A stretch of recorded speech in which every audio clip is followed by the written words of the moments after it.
ఒక వింత కొన్ని విజువల్స్ కూడా షేర్ అయ్యాయి. మీ నుంచి వచ్చాయా బయట వాళ్ళు తీసారో తెలియదు. నేలపైన భిక్షాటన చేసిన అన్నం నేను ఇప్పటికి కూడా అంతే తండ్రి. ఎప్పుడైతే నేను ఆ దుమ్ము ధూళి చేతులు పట్టుకొని దాన్ని అంటించుకొని తినడం. తండ్రి నేనేమంటున్నాను, నా మలమూత్ర విసర్జన నేనే తీసుకున్నప్పుడు, నా పిండ ప్రదానం నేనే పెట్టుకున్నప్పుడు ఇవన్నీ నేను ఆలోచించాను. నా గురుగారు భిక్షాటన చేయమన్నారు.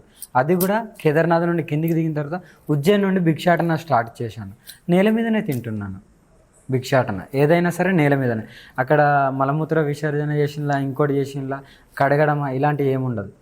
ఎక్కడైతే నేను కూర్చుంటానో అక్కడ ఎవరైనా భిక్షం ఇస్తే అదే భూమాతని నేను నా తల్లిగా భావించి నేను అక్కడనే నేను శుద్ధి చేసుకొని తినేస్తాను. అది డస్టా ఇంకోటి ఉందా నేను పట్టించుకోను. అది కూడా ఒక సాధనే. ఆరోగ్యపరమైన సమస్యలు ఏం రావా? అసలు ఏం రావు. ఇప్పటివరకు అయితే చాలా స్ట్రాంగ్గా ఉన్నాను. ఇప్పటివరకు అయితే ఏం రాలేదు, రాబో కూడా. అంటే మెడిటేషన్ చేస్తున్నాం కదా, రావు. ఇంకా ధ్యానంలో కూర్చున్నప్పుడు ఆటోమేటిక్గా అన్నీ వెళ్ళిపోతాయి. పరమశివుడికి లీలమైనప్పుడు ఒక 2-3 అవర్స్ ఎక్కడన్నా ఆగినప్పుడు కంపల్సరీ వెళ్ళిపోతాయి. లేకుంటే శ్మశానం విజిట్ చేసినప్పుడు అయితే వెళ్ళిపోతాయి. ఇన్ని రోజులు ఒక ఫేక్ అఘోరి అనుకోని ప్రచారం సాగింది. నిన్న మాత్రం రోడ్డు మీద వెళ్తుంటే టక్కున నలుగురు పట్టుకొని ఒక శవం కనిపిస్తే ఆ శవం దగ్గరకు పోయి ఏ భయం లేకుండా మీ నుదుట శవానికి తాకియడము, ఆ వెళ్ళిపో ఆత్మ పైకి అని ఆ సైగలు చేయడము, ఒక్క నిమిషం ఆగని చెప్పి దండం పెట్టడము, ఆ శవం కింది నుంచి వెనక పోయి మళ్ళీ ముందుకు రావడం, ఇది అఘోరి లక్షణాలు అనేది నిన్న స్పష్టంగా కనబడింది తెలుగు ప్రజలకు. తండ్రి, మా నియమాలను మేము బయట పెట్టుకోలేము. ఎందుకంటే చూపిస్తేనే ఒకరిని నమ్మించాల్సిన అవసరం ఇప్పుడైతే మా అఘోరి తత్వంలో లేదు.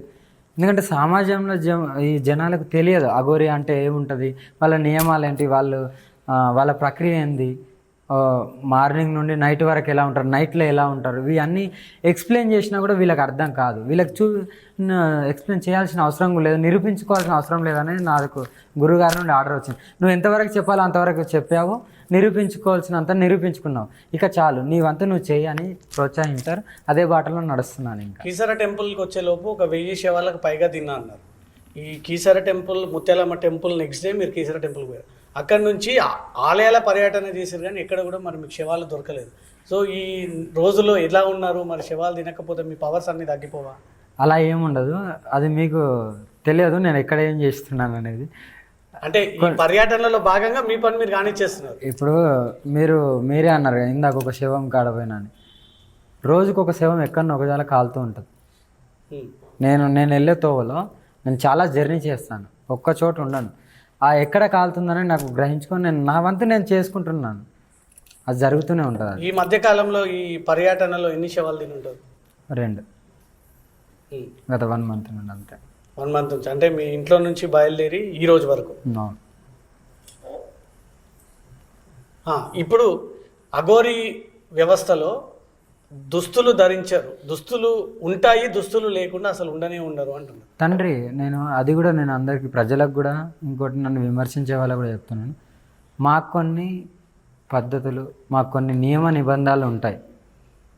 నాగసాధువులు, అఘోరీలు, ఓకేనా, సాధువులు ఉంటారు.